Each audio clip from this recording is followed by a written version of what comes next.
Okay, guys, I just realized this is chapter 11 and it's May 11th. I wonder if John's going to get some answers today. Mrs. Midas was much upset when Mr. Midas told her that John had Dr. Cranium's disease. He said it was chocolaitis. Mr. Midas explained, a worried frown on his face, but he's calling it Cranium's disease because it was his discovery. Dr. Cranium didn't do it, John said. It's magic. It all started after I ate that chocolate. I'm scared, he said. Mrs. Midas sat down and dabbed her eyes with a lace handkerchief. She was crying. Mr. Midas blew his nose, and he had to attend to something and abruptly left the room. John had been so busy feeling sorry for himself that he had not realized how his mother and father would feel about his chocolate disease. Never mind, Mother, he said, putting his arm around her shoulders. It's all right. Really, nothing was all right, but he couldn't bear to see his mother's tears. He kissed her wet cheek.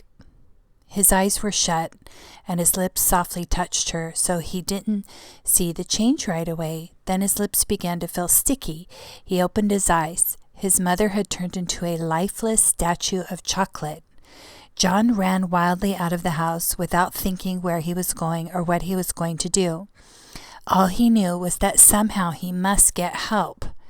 For the first time in a long time, he forgot about himself altogether. Now he didn't care about anything but bringing his mother back to life. Without quite knowing how he got there, John found himself at the corner where he had bought the chocolate box. The lot was no longer an untidy rubbish dump. The neat red brick building with 2 show windows was exactly where it had been in the first place. That's weird. Remember when he went with his dad, there was nothing there? But the display of candy he had previously seen in the window was no longer there. In one window, John saw a chocolate trumpet, a chocolate pencil, a silver dollar, with a piece bitten out of it. In the other window, he saw a cafeteria tray littered with chocolate utensils and the remains of a chocolate lunch. Clearly, this place was the right one. Clearly, the proprietor must know a lot about John's hateful chocolate touch. John rushed into the store. The proprietor was standing behind the counter, carefully polishing something small and round and flat and silver. I was just thinking of you, he said. John had no time to waste on pleasantries. Remember the old coin I found and gave you, and you gave me chocolate? He babbled on.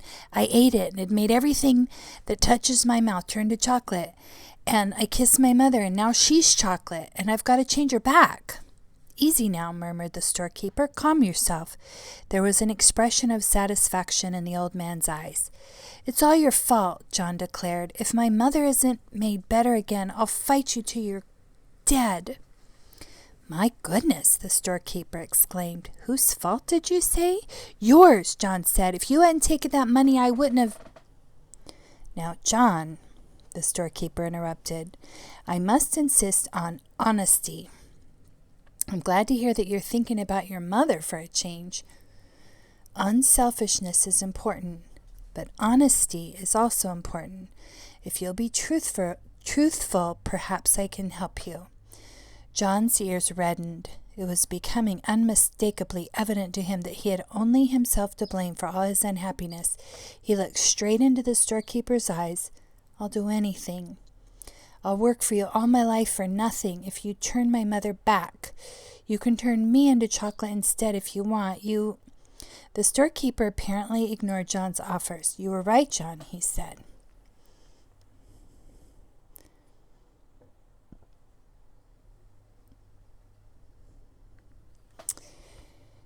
When you guessed I had something to do with your acquiring the chocolate touch, but you yourself earned the coin that bought the chocolate touch, only greedy people can even see that kind of money.